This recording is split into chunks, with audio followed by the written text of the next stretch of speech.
I think we've still got a few that hopefully will join us as the evening goes on. So I'd like to welcome everyone tonight to our presentation from the Northeast and Surrounds Equine Landcare Group on shade and shelter for your small property. I'd like to introduce our presenter, Kylie Macreadie, who is a Land Management Extension Officer with Agriculture Victoria. Kylie started working in Victoria for what was then the Department of Natural Resource and Environment in 2001. Since then, her role has included implementing a wide range of vegetation and land management projects. Some of her early work included providing government grants for projects such as planting of salinity, recharge control, biodiversity corridors and firewood plantations. We probably wish they were all as easy to get grants again these days. And more recently, Kylie's been working with the meat and wool team, focusing on productive and sustainable agricultural practices, field days and workshops. So some of you may have met Kylie before through some whole farm planning courses and other workshops with various land care groups in the region. Currently, one of her key roles is working with primary producers in bushfire recovery following the many large fires that we've had in the northeast this last season. So she's currently working in the agriculture recovery manager for the northeast and following the fires, and was asked very nicely from a member of our Nestle group to undertake a talk on shade and shelter, and thankfully she said yes. So I'd like to hand over to Kylie.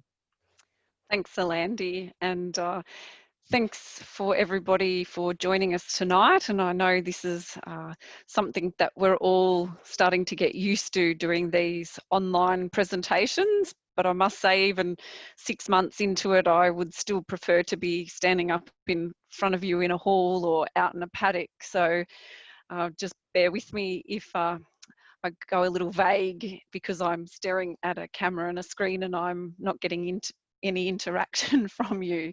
So I guess just to set some context around shade and shelter is I guess something that I'm passionate about and have been in a unique opportunity through all the different grants and farm planning that I've been involved in to see what goes on a lot of properties, and guess that I think it's a great opportunity to be able to share some of what I see along with some of the technical information and practices that I am aware of. So what I want to do tonight is really bring together things from a whole farm planning perspective, and especially as small property owners, using every aspect of your property to its best potential is really important.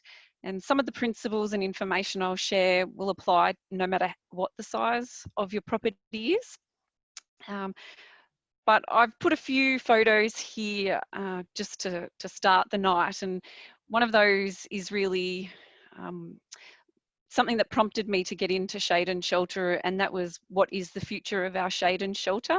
And in 2001, the department undertook some research looking at tree decline in the northeast, and that research indicated that 29% of the isolated paddock trees had, 47% of the paddock trees had been lost over a 29-year period. And of those trees that were still left in paddocks, 30% were of poor health. And if you think about what conditions have been like since 2001, then it'd be interesting to go back now and see what the survival rates of those paddock trees were. So this resource that we're highly dependent on is in a great deal of decline. So what's our role to ensure the future, and if we don't act now, to make a difference?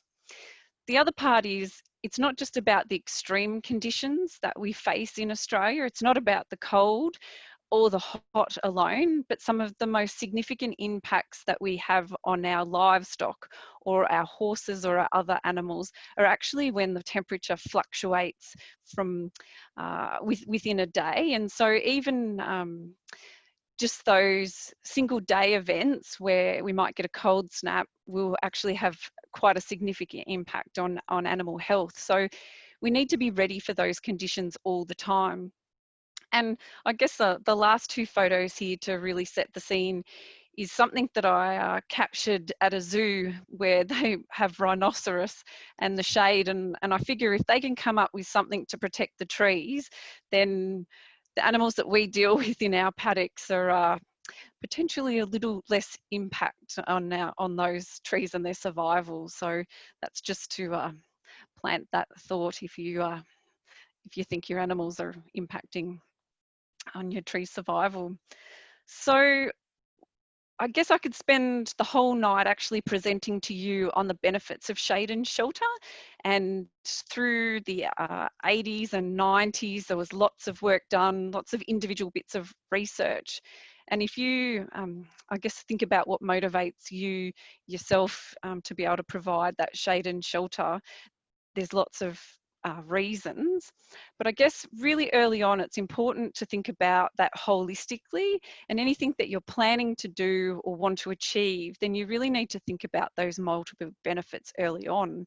But shade and shelter can mean so much more to your property, and it can be a really great biosecurity buffer from your neighbours, especially that nose-to-nose contact with other animals. It can be value for land remediation, so things like erosion and salinity management. It can also increase our property values.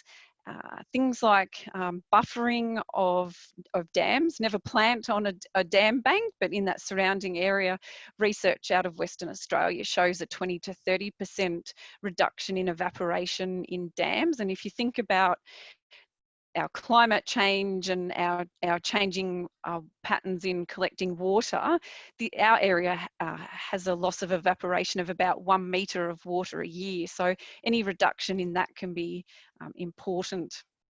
And I guess the really key stuff of the benefits are really around our animal health and production. So if you think about animals who are young or old, who are sick, they have a particular benefit for the provision of shade and shelter. If you look at lamb survival rates or pasture growth benefits, but there's also lots of other things like stock which have, or horses in particular that have pale skin colour, then they can be susceptible to cancers and eye cancers especially, and from sunburn as well. So those type of animal health impacts can be significantly reduced. But there's also things like animals that have these high fibre diets produce a lot of heat, so they need to be able to escape to a place that's comfortable for them. And I learned something the other day that horse flies actually prefer the sun, so that's something to try and escape as well. There's a document which I'll send out after tonight, which has been collated on all these types of benefits. But the RSPCA also has some good information on their website, which is specific to why to provide shade and shelter for horses. So if you want some more specific information about why, then that's some good places to have a look. So what I'm going to do now is I just want to break down the difference between what's shade and what's shelter, and some of the design sort of or key points to consider. So with shade, it's really about intercepting the sun's direct rays, and we can really do that in a natural or a structural way. But I've got some examples here of some structures, and I really just wanted to highlight at this point that structural options can be really quite expensive, and they need to have some careful design considerations, because if they are not allowing an animal to have air movement through that environment and it is quite hot, then that can actually be a negative or a worse situation. It can be expensive, and it can also need a lot of maintenance, and you really don't have a lot of those other multiple benefits that you gain by using natural or vegetation options for shade. So just a couple of the principles if you're focusing on shade on your property.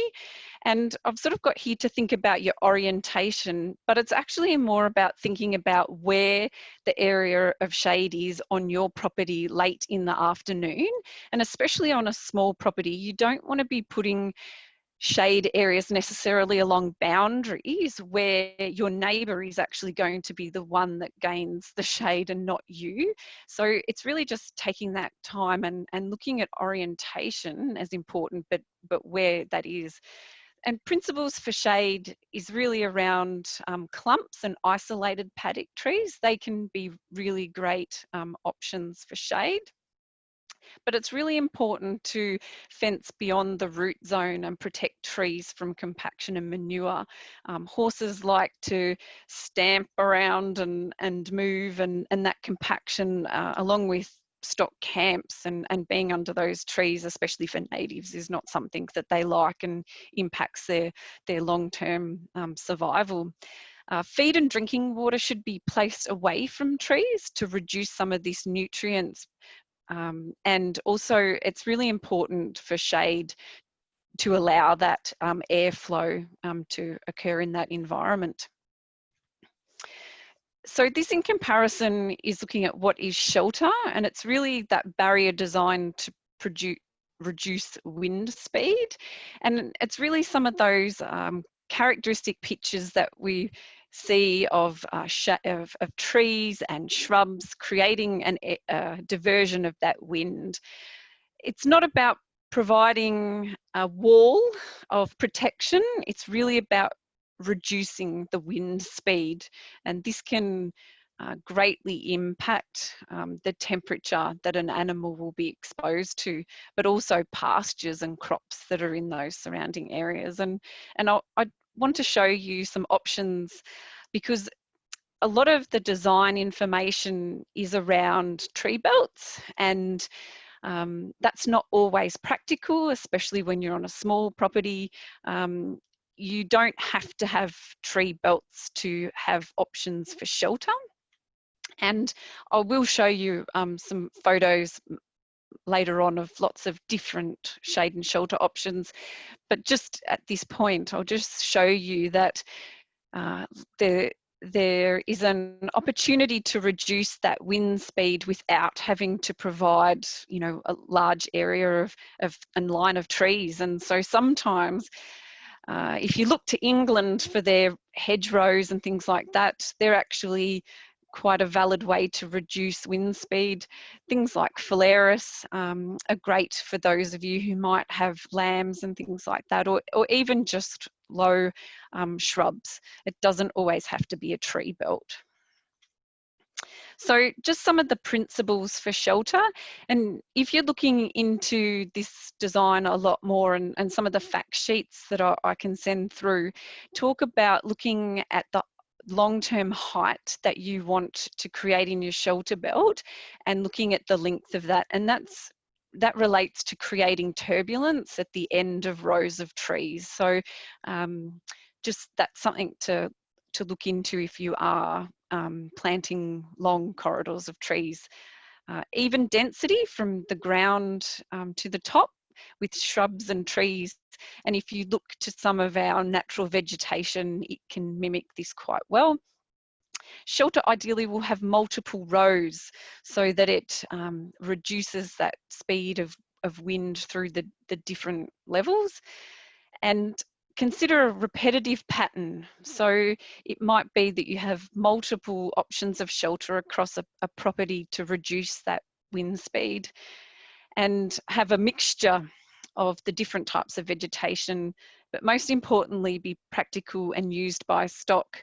So if your sheep like to camp on the top of a hill, or your horse likes to hang out in one corner, you might need to look at its behaviours or the animal's behaviours, and sometimes it actually requires some feeding out or changing in behaviours to get them to be used to that environment. Some animals will naturally go to these areas, some won't. Okay, so some things about design, and it's I guess why I broke down the shade and shelter sort of topic, so that you can really think about what is it that you want on your property. And this is where it would be quite complex for me to say all of you need to go out and plant this many trees and this many styles on your property, but everything that you do is unique to your system and your animals. So have a think about whether it's shade or shelter that you need. And also think about, what do you currently have and how can it be enhanced? How can you achieve the multiple benefits? And most importantly, how will it be managed into the future? And so I'll go into some of this a little bit more. So some important considerations to start with is, if you're faced with insufficient shade and shelter, it can actually cause animal health issues where animals are being forced together.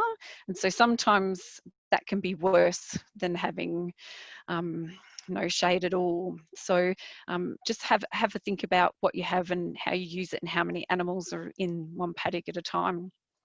As I mentioned just before, turbulence can be an issue, and that can be where you have strong prevailing winds that are moving past short shelter belts, and that's where you might need to have multiple shelter belts or multiple plantings. Planting along contours has been known to have issues with frost zones. So if you have that feeling when you're on a motorbike going down a hill and you feel that change, you might have some of those spots. And so that's something to just be aware of, that those can be enhanced if you're planting along contours. Weeds and pests. So if you think of your shade and shelter as being a bigger part of your property management, then managing weeds and pests will be part of that. And it's really important to be on top of that before you start any plantings or any works, especially if you have things like phalaris or blackberries or some really dominant species. You want to get on top of those before you start planting. And I guess it's also about working with your neighbours and your Landcare groups if you've got rabbit issues and foxes and things like that, which you're concerned about, that might be in any planted areas, that those sort of programs occur early on. And I guess it's looking at how it might be part of your farming system or your property system. You might say, how shall my shade and shelter fit in with my animal behaviours? What are my pasture options? Where might I keep my fodder? How might I need to move that to them in extreme conditions? What does my landscape and land class is really about looking at what areas have got degraded situations where they might be better to be planted out, and not only are you dealing with a degraded environment, but you're also further enhancing that by planting it out and making it that special place to be able to use when conditions are extreme. And also layout, especially as small property owners, considering every element of your layout of your property and how you can integrate shade and shelter into that, whether it's laneways or yards, sheds and how they might fit in, what roadside vegetation you might have access to, whether the neighbours have kindly planted a nice long corridor and the shade happens to be on your property at the right time of the day. So all those types of things can set the scene. And this is a really important, I guess, farm planning and biodiversity principle, I guess, that I want to share. And that's really about protect, enhance and restore. And the idea here is to look at what you currently have on your property and protect it first, because it takes a long time for that vegetation to grow, or you may never see that opportunity for that asset at the cost of what you can gain by using some of those. So protect what you have, and protecting it might be using a fence, and it might be that then you identify those areas for critical use in extreme conditions. The next consideration would be to enhance what you currently have. So by enhancing it, you can see here, I've got a bit of a corridor along a creek line that has a few large trees left. So we can take advantage of those areas. We might see some natural regeneration occur when a fence is constructed. It might need some plantings. And last of all is really to go about restoring or recreating new areas of vegetation. And if you look at this, this might also be a way to budget out how you might prioritise the types of works that you start with and achieve. Okay, a bit more about design considerations. So when we actually get down to sitting there and deciding what you want to put out as your shade and shelter, the real key considerations are around your orientation, you know, especially if it's for shade. Orientation also for your prevailing winds may be different in the middle of winter, or what you experience yourself, you'll know on your property. The height really becomes an important factor when you're looking at the long-term amount of shade that you can create, or the amount of wind direction that you want to divert.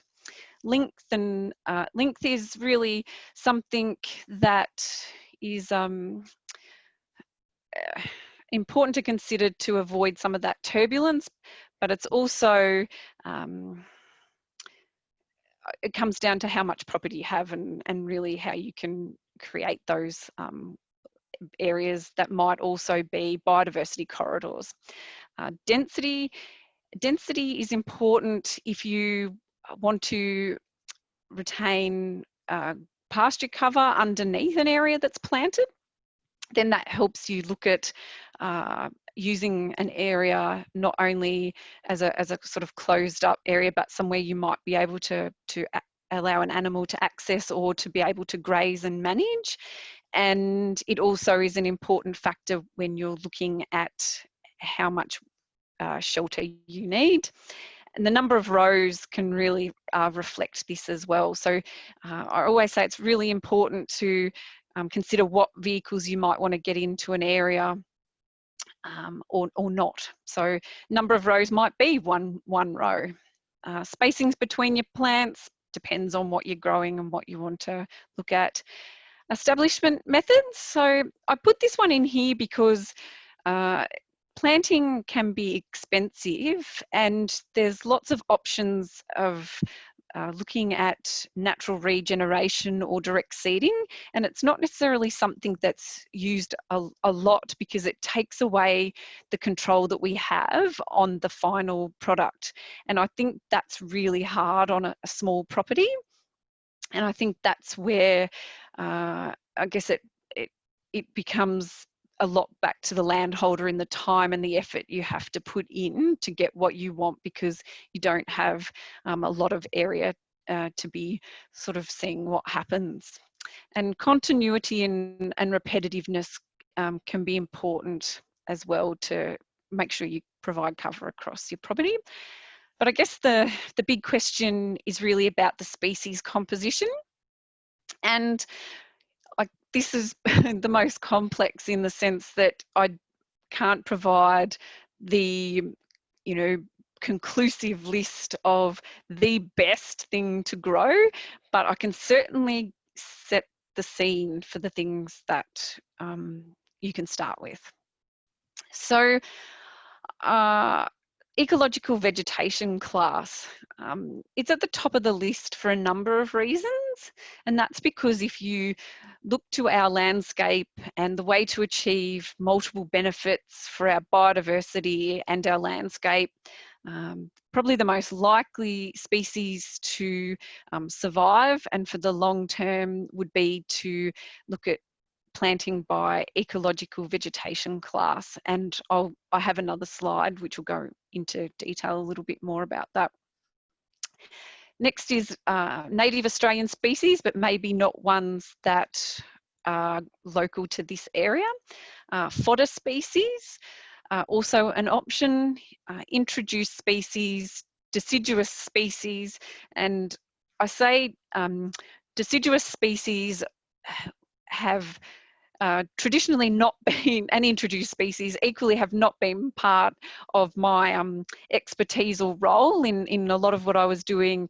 Focuses on EVC or even native species and to some degree fodder species, but realistically around yards or areas where you're working along laneways, especially that might get wet, deciduous and introduced species have a really important place, and also alternate industries. And it's not something that you can plan for overnight with alternate industries. You need to do a lot of research, and I guess in the firewood projects that I've been involved in, we are lucky that a lot of our local species are really suitable timber species. So but I have written down here that I have actually included some websites at the end of my presentation around toxic species, especially for horses, and they're predominantly introduced species, and I have sought some further information on native species, but I haven't received that yet, but I'm happy to share that with the group. And that's a really important factor to consider, and I've got those references for you.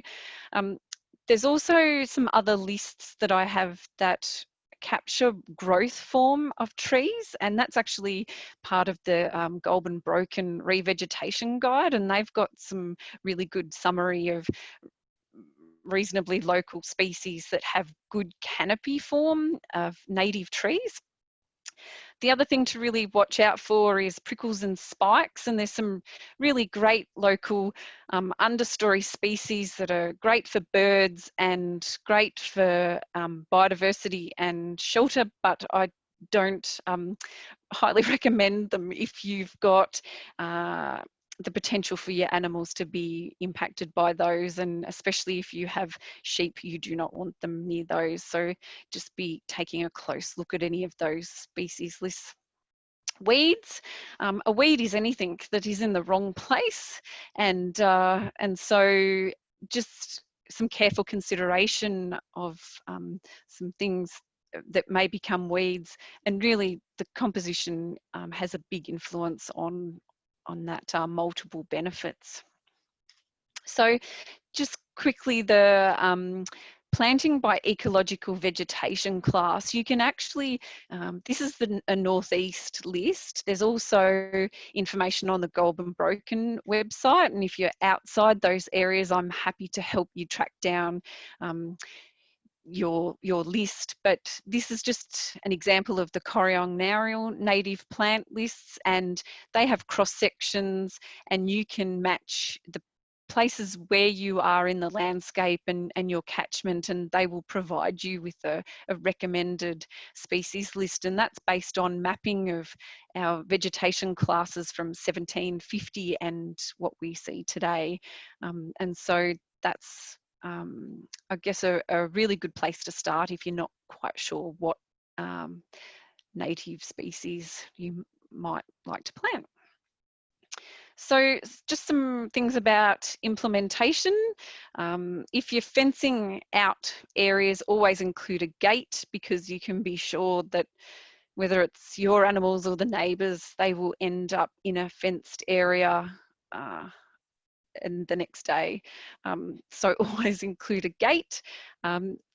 Soil preparation is really key, especially in larger areas, but I guess it's just noting that it's not necessarily to your advantage to go and plant tomorrow.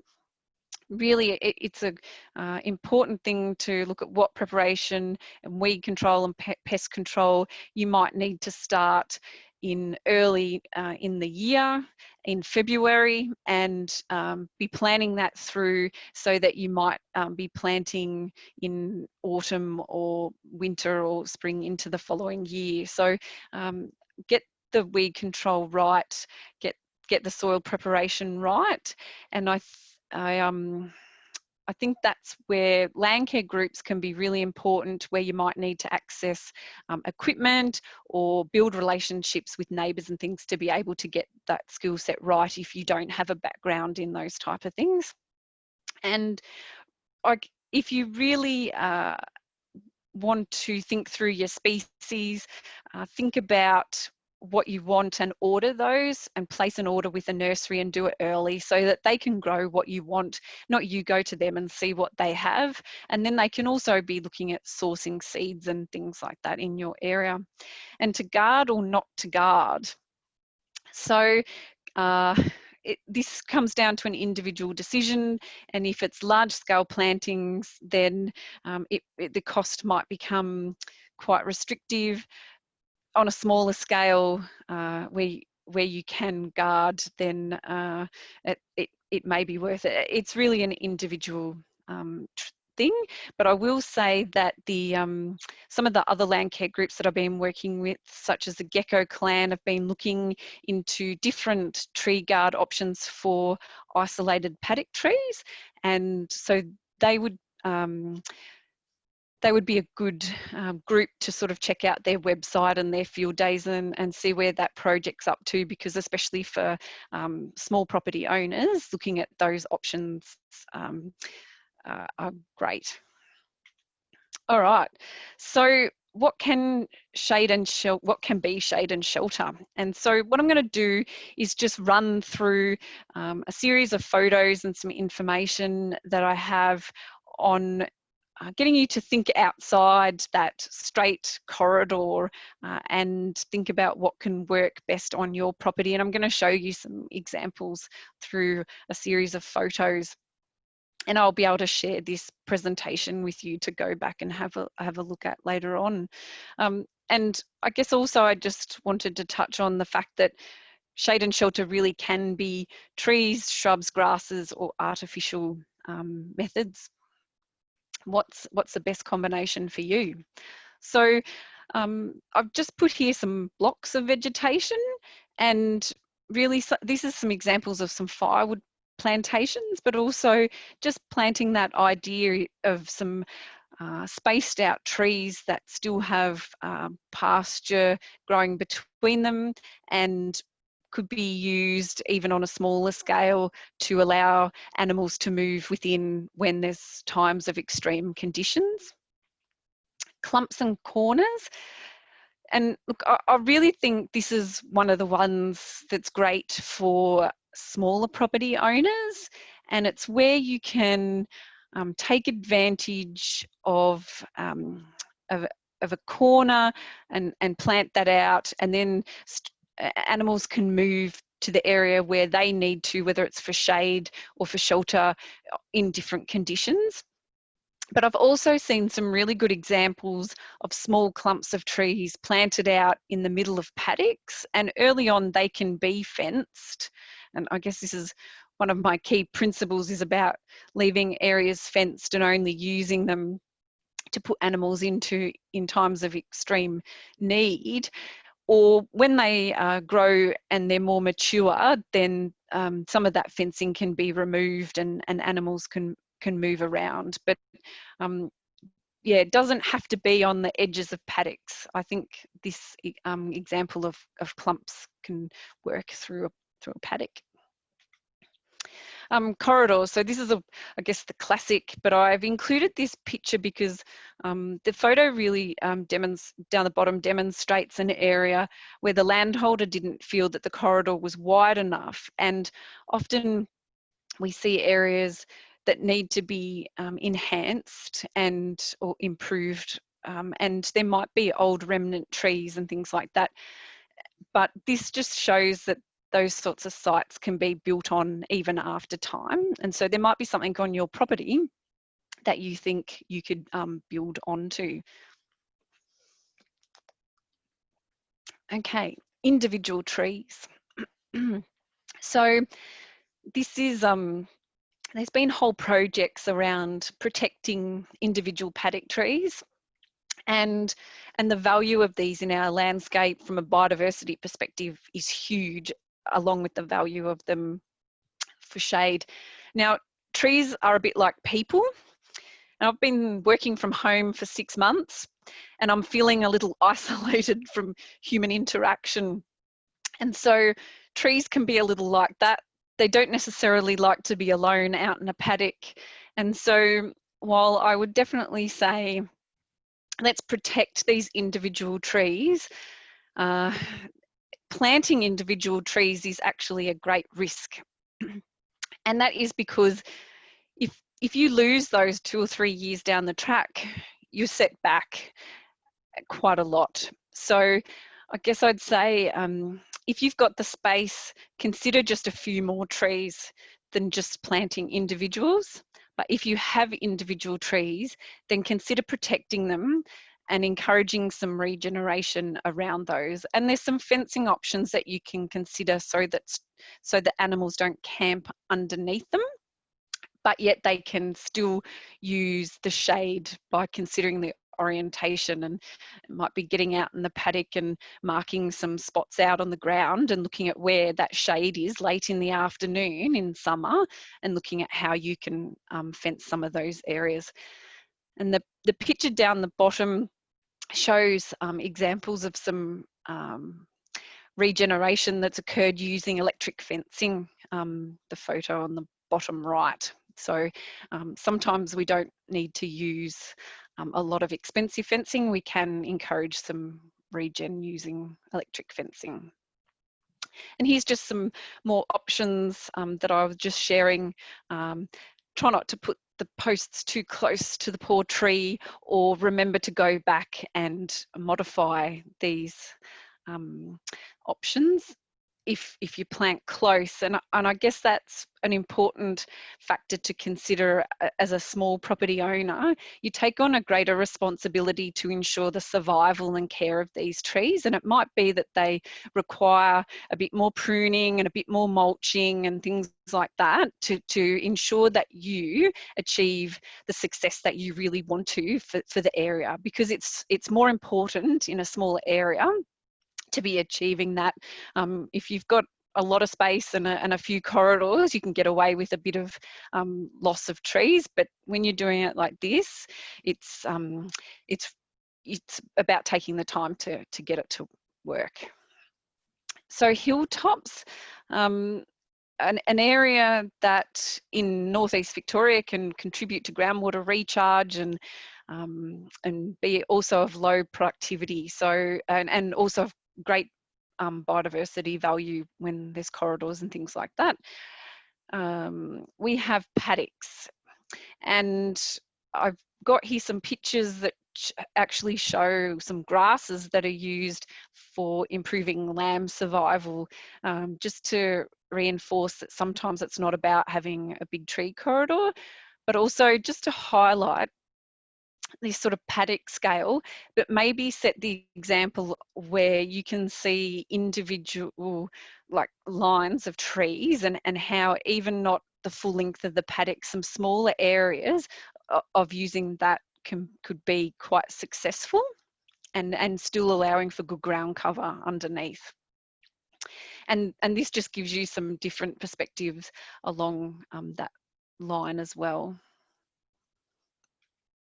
And this one is just to say, think outside the square. It's to think about what's on your property and what's unique to it. And uh, the photo of the lamb is actually because a research project failed because the stock ate the grasses that were trying to be used for shelter because it was a drought, and that's what they do. So the researchers got innovative and put up hessian and fencing, which would have been significantly more expensive and time consuming, but it did improve what the lamb survival that they were trying to achieve. And it might not work for your property, for your horses, but it's just sort of setting that scene to say sometimes you have to think outside the square to use what you've got on your property. And sometimes areas of things like bales as well can provide some of that shelter from prevailing winds. Okay, just a couple of points about management. And as I've sort of been saying, management's really critical for you to get the long-term outcome of what you desire, and especially so in a smaller space and taking that time. So for me, replacement planting is critical, especially in the first few years. So do not assume that you're going to get 100% survival. And so be prepared to go back and to follow up in those first few years, and then you'll be working towards what you want to achieve. So exclude stock until an area is well established, and never leave the gate open. So there's lots of information about fencing out areas, not including stock, but you need to consider what a landscape has been used for, and if you're planting into an area that's been pastures, it may need to be grazed for some time, crash grazed for short periods of time, as a management tool. And so it will need a gate, and it might need to be managed, but maybe not all the time, because things get hungry and animals like to taste things. So that's really about the grazing management, and equally grazing management, it can lead on to weed control. Establishing these areas means that you're also taking on a greater responsibility for weed control, so something to get right early, but certainly not something that you can walk away from. Pest control, something to consider and work with your neighbours with as well. And thinning and fallen timber. So sure enough, you plant some trees or put up a fence around a remnant, and you're going to get a storm and it's going to fall on the fence, and that's all part of it and part of putting the fence back. So be prepared for those things to happen. But fallen timber is also a really important asset for our biodiversity as well. So just to sort of summarise some key points. So shade and shelter is essential for animal health. It's not just essential for their animal health, but it's also about their comfort and well-being. And I think we all want to see our animals happy. And shade and shelter can really be of high value in times of critical need. And so I've got a few slides at the end about some tools and resources that you can use to look at when those times might be. Identify your outcomes that you want that are unique to your property, and look at it in a whole farm planning perspective. So think about the points around protect, enhance and restore, but also think about the multiple benefits that you want for your property. Design with management in mind. And the other thing is, it's about being a long-term investment. And for many years, I was, I guess, privileged to be able to visit landholders and provide them with government funds to implement all sorts of revegetation projects onto their property. And what I could see change in the landscape was amazingly rewarding. But the thing that I didn't realise until we didn't have those grants anymore was how important it was for people to be planting and changing their landscape and making that impact for the future, and to watch that grow in their landscape. So think about what you're doing on a bigger scale than just planting those few rows down the driveway, or that shade for the horse in the summer. And just to end, I've got some tools and resources which I will email and along with this presentation. One of them is this sort of fact sheet to help you actually stand in the paddock and go through all the things that we've been talking about, and help with the decision making of what you want. So some other projects, so the Greta Landcare group and the Gecko clan have been involved in shade and shelter projects and funding, so they're worth watching out for field days and information.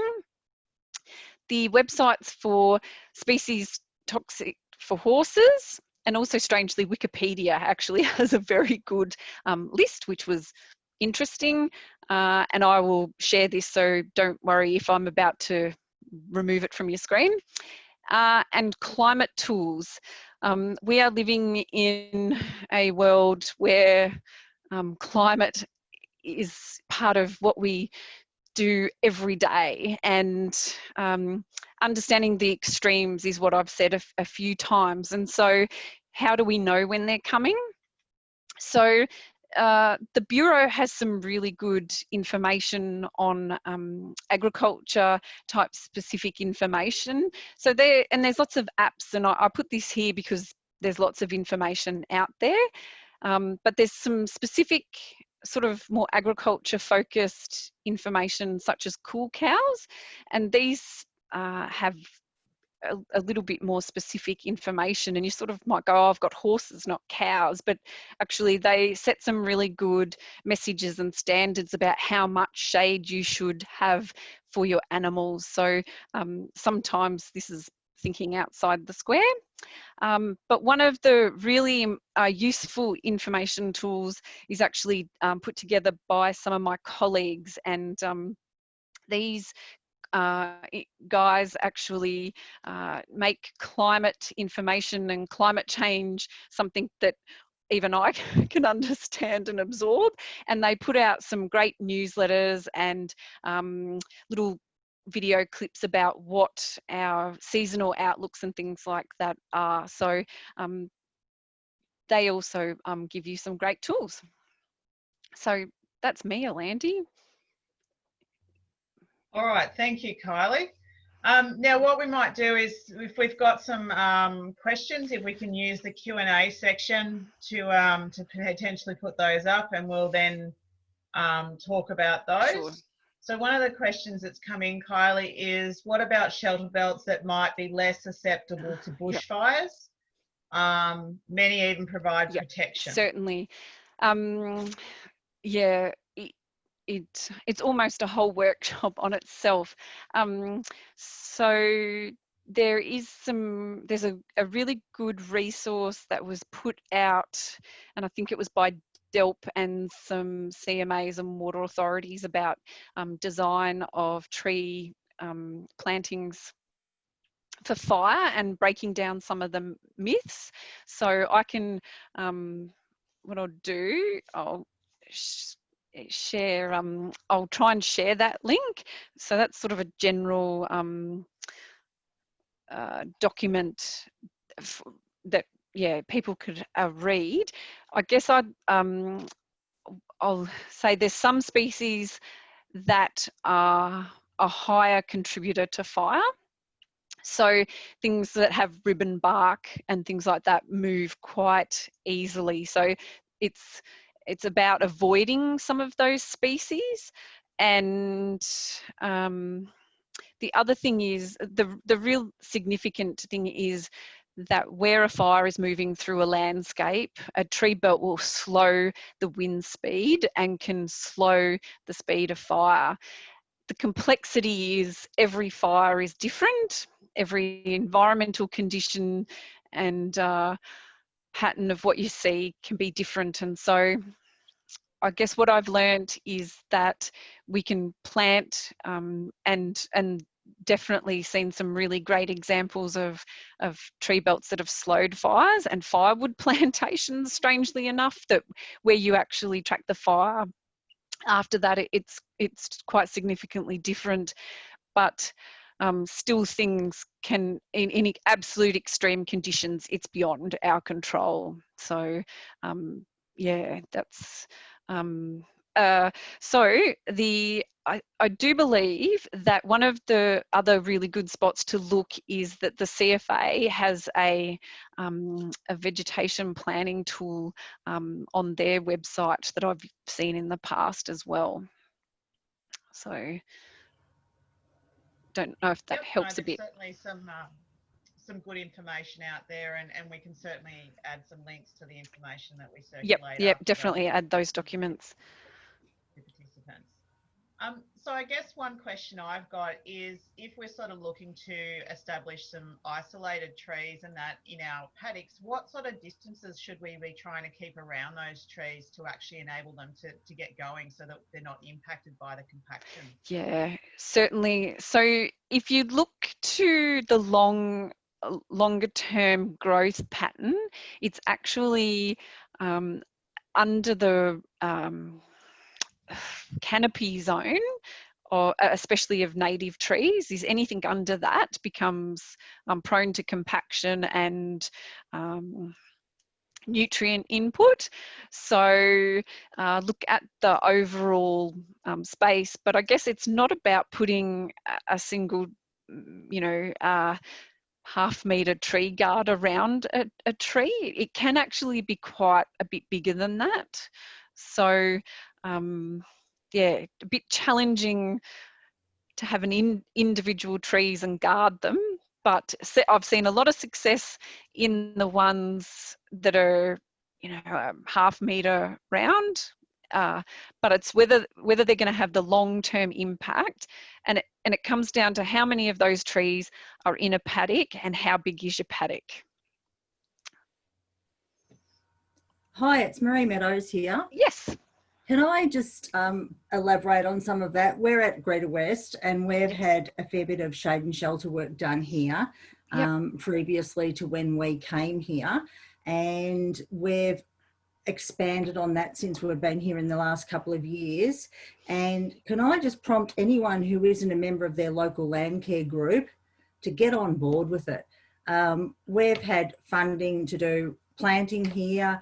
They've provided the plants. They select the right plants for us for the area, and the guards, and if you need fencing, there's often funding for that as well. So it's a great initiative for anyone who wants to do something like that.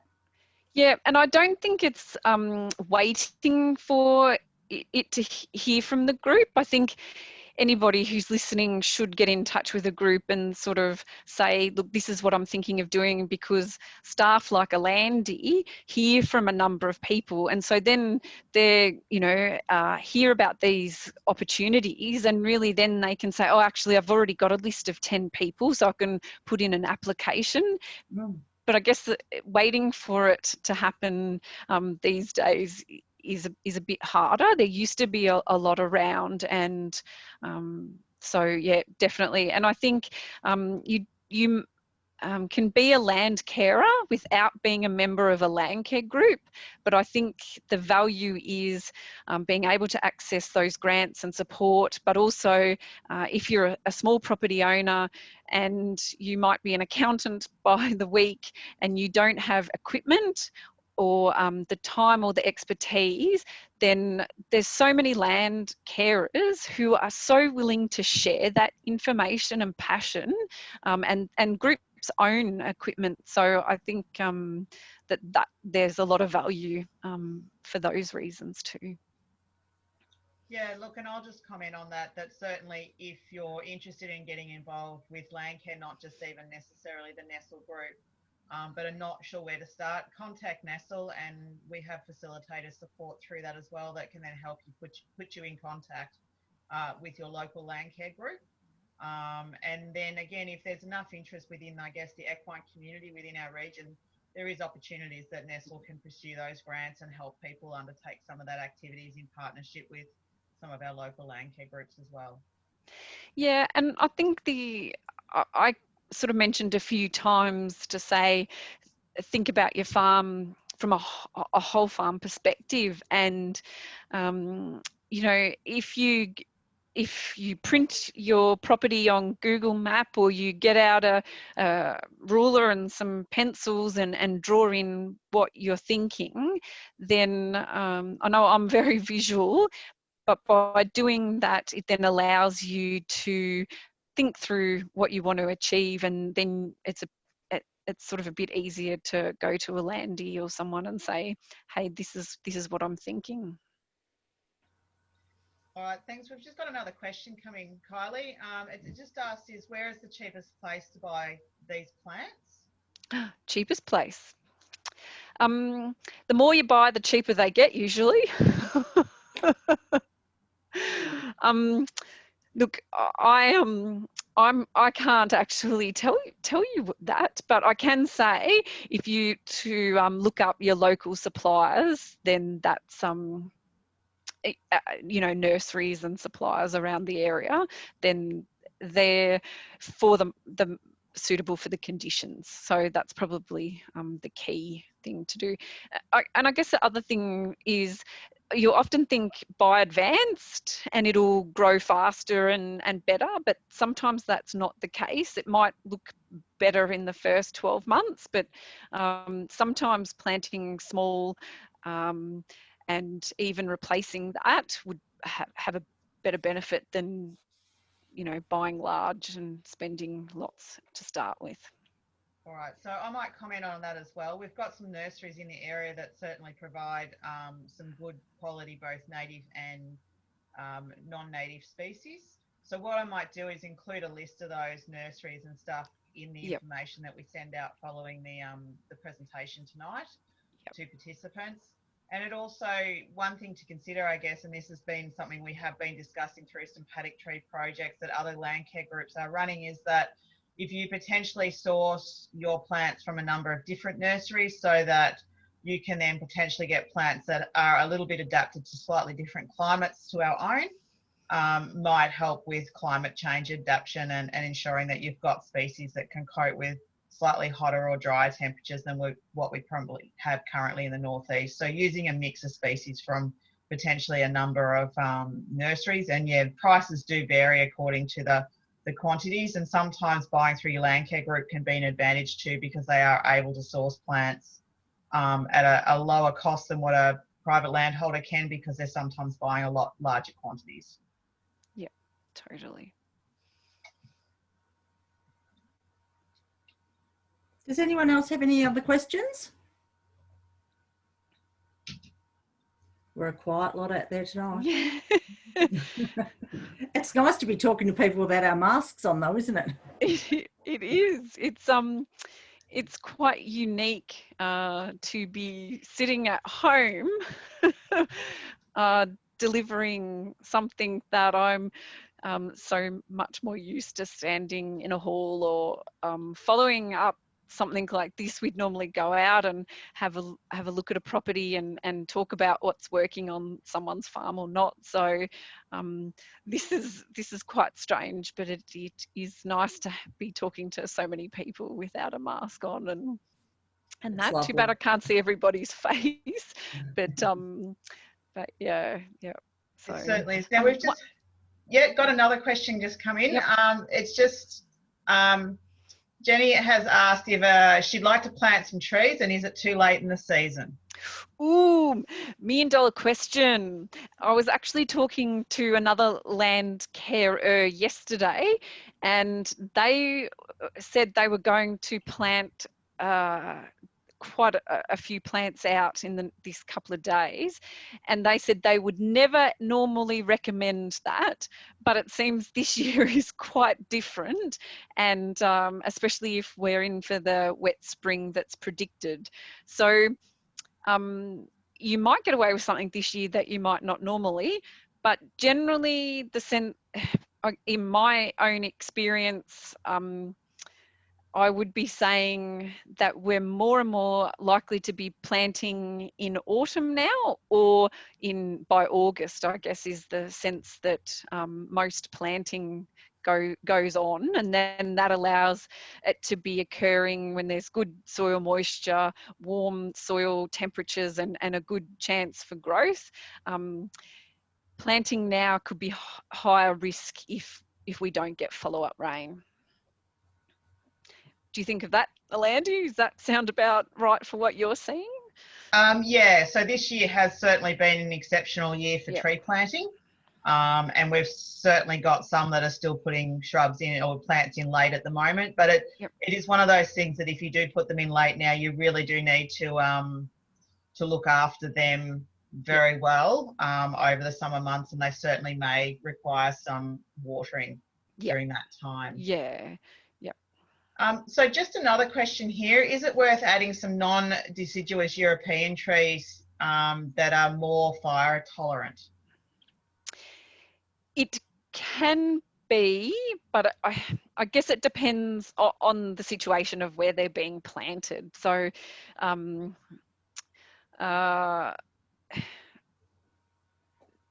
if you're using them specifically for a purpose to create an environment around a house or something like that, if that's your objective, but I wouldn't say the primary focus of your selection should be on fire, just because it's such a dynamic world that we live in, and it should be a consideration, but not the only one. Yeah. Certainly. It's a really hard one, and it's because I've seen, working in fire recovery now, there's lots of examples where trees, yes, they've been impacted by fire, but there's significant regeneration, especially in a year like this. Even though, the fires were quite significant, there's lots of Landcare plantings and things that are just growing back, and yes, people are enhancing them in places, but this is still only 9-10 months down the track, so it's really early in regeneration. So just as there's that concern about trees creating or contributing to fire, equally they have a mechanism that allows them to recover so well, and they're quite tolerant to so many other conditions. So yeah. Great. Now, no more questions? No, doesn't appear to be. Because one thing I was just going to add was that part of, I guess, putting this together is I'll get Alandi or the group to send through a copy of my PowerPoint presentation and some ag notes and things like that I have. But part of it, which Alandi might follow up on, is some evaluation sheets that are actually really important for me to provide through to my normal boss, soon as I'm not doing sort of my normal job at the moment, which this is Shade and Shelter is part of. So there's just some questions around satisfaction and what you might do after listening to a session like this. So when Alandi sends that out, it'd be really great if you could send that back to her or me. And I guess just to be aware that if it's okay for Alandi to be sharing that information with me, or details if anyone wants to be sent information, just so that you're aware that AgVic might send you something. Great. Thank you for that, Kylie. It's very much appreciated, your presentation tonight. I think we've all learned a lot from that tonight. And it's something that we can all achieve without too much effort. With the help of Landcare groups and things like that, we can all do it, and it will make a big difference. So thank you again for that. Yeah, no worries. I'd love to come and see your place sometime when I'm allowed back out of my spare room. You're more than welcome. You're more than welcome. That'd be fantastic.